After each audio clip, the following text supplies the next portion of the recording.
আল্লাহ তাআলা বলেন হাল আতা আলাল ইনসানি হিনুম মিনাদ দাহরি লাম ইয়াকুন শাইআন মাযকুরা। মানুষের কি এমন একটা সময় অতিবাহিত হয় নাই, মানুষের জীবনের মধ্যে থেকে কি এমন একটা অবস্থায় সে অতিক্রম করে নাই?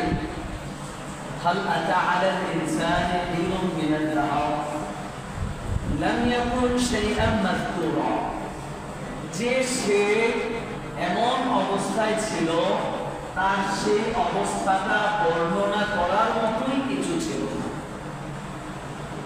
সে এক ফোঁটা নাপাক বিন্দু ছিল, সেখান থেকে আল্লাহ পাক আমাদেরকে এত শক্তিশালী করেছেন যে দুনিয়ার সব কিছু, সব মাখলুককে আমাদের অনুগত করে দিয়েছে।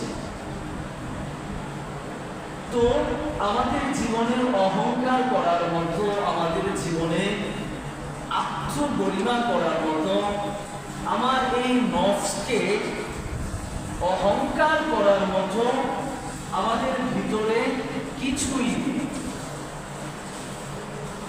আমরা সৃষ্টি হয়েছি এক ফোঁটা পানি থেকে, আবার যখন মৃত্যু হয়ে যাবে তখন আমরা হয়ে যাব পোকা মাকড়ের খাদ্য। মধ্যখানে আমরা শুধু কিছু খাবার, পচা দুর্গন্ধ খাবার আমরা পেটের মধ্যে বহন করে এত জীবন চলে আসছে। এছাড়া অহংকার করার মতো আমাদের আর কিছুই নাই। আমি তৈরি হয়েছি একেবারে নিচু জিনিস থেকে, আবার পচে গলে একেবারে পচা জিনিসই হয়ে যায়। আপনি মারা যাওয়ার পর আপনি কতটা অসহায়, আপনি কতটা আরেকজনের কাছে অপ্রিয়, আপনি আপনার পাড়া প্রতিবেশী, আপনার আত্মীয় স্বজন, আপনার নিকটতম ঘনিষ্ঠ আত্মীয় স্বজন যারা ইন্তেকাল করেছে, একটু তাদের দিকে লক্ষ্য করেন। আপনি যে আলিশান বাড়ির মধ্যে থাকতেন, আপনি যে জাঁকজমকপূর্ণ এমন ডুপ্লেক্স বাড়ির মধ্যে থাকতেন, আপনি মারা যাওয়ার পর আপনার ওই লাশটা আপনার ওই লক্ষ লক্ষ টাকা দামের খাতের মধ্যে আর থাকতে পারবে না। আপনার কিনা দামি, আপনার টাকায় কিনা দামি বেডশিটটার উপরে আর আপনাকে রাখবে না, কেননা সেটা ময়লা হয়ে যাবে, সেটা দুর্গন্ধ হয়ে যাবে। এই জন্য আপনাকে সেখান থেকে তড়িঘড়ি করে মসজিদের খাটিয়া এনে আপনাকে সেখানে রেখে দেবে, এবং যাদের জন্য আপনি এত ত্যাগ, এত পরিশ্রম, এত টাকা পয়সা উপার্জন করেছিলেন, যে প্রিয় স্ত্রীর জন্য গয়না গাঁটি বড়িতে বড়িতে গয়না গাঁটি আপনি তাকে তুলে দিয়েছিলেন তার হাতের মধ্যে, যেই সন্তানের লেখা পড়া, তার কেরিয়ার ধরার জন্য আপনি কোনো কিছুই ভাজ বিচার করেন নাই, হালাল হারাম কোনো কিছুই আপনি দেখে শুনে উপার্জন করেন নাই, ওই আপনার আদরের সন্তান আপনাকে ঘরে আর থাকতে দিবে না, বলবে এই ঘরে যদি আমার বাবা থাকে তাহলে আমরা কিন্তু আর এই ঘরে থাকতে পারবো না। বরং তাকে ঘরের বাহিরে যদি আন্ডারগ্রাউন্ড থাকে, যে বিল্ডিং এর মধ্যে আন্ডারগ্রাউন্ড আছে, বলবে আন্ডারগ্রাউন্ডে নিয়ে যান, অথবা গ্যারেজে নিয়ে যান, অথবা রাস্তার পাশে উপরে একটা ত্রিপল দিয়ে তাকে সেখানে রেখে দেন। আপনার এই দেহটা কতটুকু নিচে চলে গেছে আপনি চোখটা শুধু বন্ধ করে দেখেন। তাহলে আমরা যে কথাটা বলেছিলাম, আমাদের অহংকার করার মতো কিছুই নেই। আল্লাহ তাআলা এই জন্যই পবিত্র কোরআনুল কারীমের মধ্যে সূরা ইউসুফের 53 নম্বর আয়াতটা আপনাদের সামনে আলোচনা করেছি। আমরা গত কয়েক সপ্তাহ ধরে আলোচনা করছিলাম যে সূরা ইউসুফ এর ঘটনা এবং তার শিক্ষণীয় কিছু বিষয় আপনাদের সামনে তুলে ধরেছিলাম। সূরা ইউসুফের 53 নম্বর আয়াত থেকে আমরা আজকে তাফসীর শুরু করব। ওয়ামা উবাররিউ নাফসি ইন্নান নাফসা লাআম্মারাতুন বিস-সূ লাআম্মারাতুন বিস-সূ ইল্লা মা রাহিমা রাব্বি। সুলাইখা যখন হযরত ইউসুফ আলাইহিস সালামের ব্যাপারে সত্যতার ঘোষণা দিয়েছিলেন, এরপর পিছনে আরো দুইটা কথা গেছে। সেই কথাটা হলো তিনি আরো বলেছিলেন যালিকা লিয়া'লামা আন্নী লাম আকুনহু বিল গায়ব ওয়া আন্না আল্লাহা লা ইয়াহদি কাইদাল খাইনিন। এই আয়াত এবং এর আগের আয়াতটা সহ আল্লামা ইবনুল কাইয়্যিম রাহমাতুল্লাহি আলাইহি এবং ইবনে কাসির রাহমাতুল্লাহি আলাইহি বলেছেন এই তিনটা কথা হচ্ছে সুলাইখার উক্তি আল্লাহ তাআলা এই কোরআনের মধ্যে উল্লেখ করেছেন। তো আল্লাহ তাআলা বলেন ওয়ামা উবাররিউ নাফসি ইন্নান নাফসা লাআম্মারাতুন বিস-সূ ইল্লা মা রাহিমা রাব্বি। সুলাইখা ইউসুফ আলাইহিস সালামের সততা প্রকাশ করার পর তিনি নিজেই অনুতপ্ত হলেন।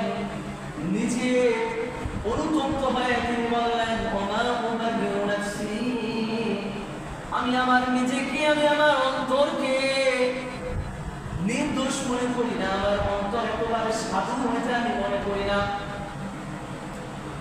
সুলাইখা বললেন আমার অন্তর একেবারে পুত পবিত্র, আমি এইটা বলি না। ইন্নান নাফসা লাআম্মারাতুন বিস-সূ, নিশ্চয়ই নফসে আম্মারা, খারাপ অন্তর মানুষকে খারাপ কাজের দিকে ধাবিত করে কুপ্ররোচনা দেয়। ইল্লা মা রাহিমা রাব্বি, তবে আল্লাহ পাক যাকে সংরক্ষণ রেখেছেন এই নফসে আম্মারা থেকে, যাকে মুক্ত রেখেছেন এই নফসে আম্মারার কুপ্রবৃত্তি থেকে, খারাপ অন্তর থেকে আল্লাহ যাকে বাঁচায় দিয়েছেন সেই শুধু রক্ষা পেতে পারে। তাহলে এই আয়াতের মধ্যে আল্লাহ তাআলা নফসে আম্মারার কথা উল্লেখ করেছেন। মানুষের অন্তরের ভিতরে একটা অন্তরের তিনটা অবস্থা হয়। কয়টা অবস্থা? তিনটা অবস্থা। মানে আপনার অন্তরটা এই তিনটা অবস্থা কোন একটা অবস্থার মধ্যে পড়বে। একটা অবস্থা হলো নফসে আম্মারা, এটাকে বলে নফসে আম্মারা। অর্থাৎ এই নফসটা হচ্ছে মানুষকে গুনার কাজে দাঁড়িয়ে থাকে। এই নফসটার কাজ কি? এই নফসটার কাজ হচ্ছে মানুষকে গুনার দিকে ধাবিত করা, মানুষকে বলা গুনার কাজ কর, জিনার কাজ কর, মদ খা, জুয়া খেল, বুঝতে পারছেন কিনা, ধূমপান করো, নাচ গান দেখো, এরকম অশ্লীল খেলা দেখো। এই নফসে আম্মারা আপনাকে সব সময় খারাপ কাজের আদেশ দেবে। এই নফসে আম্মারা যখন মানুষের উপর প্রভাব বিস্তার করে, মানুষ যখন শুধু ওই নফসের, যেই নফস শুধু খারাপ কাজের কথা বলে, এই খারাপ নফসের কথা যখন সে শুনতে থাকে, আল্লাহ তাআলা সূরা যুখরাফের মধ্যে বলেন ومن يعش عن ذكر الرحمن ونقيض له شيطانا فهو له قرين। আল্লাহ তাআলা বলেন বন্ধু বান্দা যখন নফসে আম্মারার অনুগত হয়ে যায়, নফসে আম্মারার আদেশ পালন করতে থাকে, সে যখন খারাপ অন্তরের আদেশ বাস্তবায়ন করতে থাকে, চুরি করতে থাকে। নফস বলে জিনা করো, জিনা করতে থাকে। নফস যখন বলে চুরি করতে থাকো, চুরি করতে থাকে। নফস যখন বলে এত সুন্দর করে মানুষগুলো খারাপ কাজ গান বাদ্য লিপ্ত হচ্ছে, তুমি কেন লিপ্ত হবে না? যাও যাও, ওইখানে গান বাদ্য হচ্ছে, সেখানে যাও। ওই মাজারের মধ্যে সিন্নি দিচ্ছে, ওই মাজারের মধ্যে আজকে বিরিয়ানির আয়োজন করেছে, যাও যাও, সেখানে গিয়ে কমপক্ষে একটা সেজদা দিয়ে এক প্যাকেট বিরিয়ানি তো পাবে, যাও ওইখান থেকে একটা বিরিয়ানির প্যাকেট আনো আর মাজারের মধ্যে একটা সেজদা দিয়ে আসো। আপনার নফসে আম্মারা আপনাকে যখন এমন আদেশ করতে থাকবে, আপনি যখন এই আদেশে পালন করতে থাকবেন, ওই আদেশকে পালন করতে থাকবেন, নফসে আম্মারা আপনার উপর বিজয় লাভ করবে। আল্লাহ তাআলা বলেন, ওমান ইয়াশু আন যিকরির রহমান, মানুষ যখন বাপের কাছে লিপ্ত হয় রহমানের জিকির থেকে, আল্লাহর জিকির থেকে, আল্লাহর কথা স্মরণ থেকে সে যখন বিমুখ হয়ে যাবে, তার অন্তর যখন আল্লাহর আদেশ আর পালন করবে না, আল্লাহর কথা স্মরণ করবে না, আল্লাহ তাআলা বলেন, ও বান্দা, ওই পাপিষ্ঠ বান্দার জন্য আমি নুকাইদিনাহু শাইতানা, আল্লাহ তাআলা বলেন, এই বান্দার জন্য, এই পাপিষ্ঠ বান্দার জন্য আমি একটা শয়তান নিযুক্ত করে দেই। কি নিযুক্ত করে দেয়? ওই পাপিষ্ঠ বান্দার জন্য একটা আল্লাহর পক্ষ থেকে তার ঘরের মধ্যে একটা শয়তান নিযুক্ত হয়ে যায়। ফাহুয়ালাহু করিন, আল্লাহ তাআলা বলেন, ওই শয়তান সব সময় তার সঙ্গী হিসেবে থাকে। ওই শয়তান কি থাকে? সব সময় তার সঙ্গী হিসেবে থাকে। এই শয়তান এই পাপিষ্ঠ বান্দাকে আর ছাড়ে না। এই নফসে আম্মারা অনুগত বান্দাকে শয়তান আর ছাড়তে চায় না। এটাকে বলে করিন শয়তান। এটার নাম কি? করিন শয়তান। তাহলে প্রতিটা মানুষ যখন পাপের কাছে লিপ্ত হয়ে যায়, তাহলে ওই লোকের কাছে একটা শয়তান থাকে। কি থাকে? একটা শয়তান তার উপর ভর করে। এই করিন শয়তান যখন আপনার একেবারে শরীরের মধ্যে পুরোপুরি ভর করে ফেলবে, তখন দেখবেন আপনার শরীর শুকিয়ে কাঠির মতো হয়ে যাচ্ছে। এই করিন শয়তান যখন আপনার উপর ভর করে ফেলবে, আপনাকে নিয়ন্ত্রণে, কন্ট্রোলে নিয়ে ফেলবে, তখন দেখবেন আপনি ইচ্ছে করলে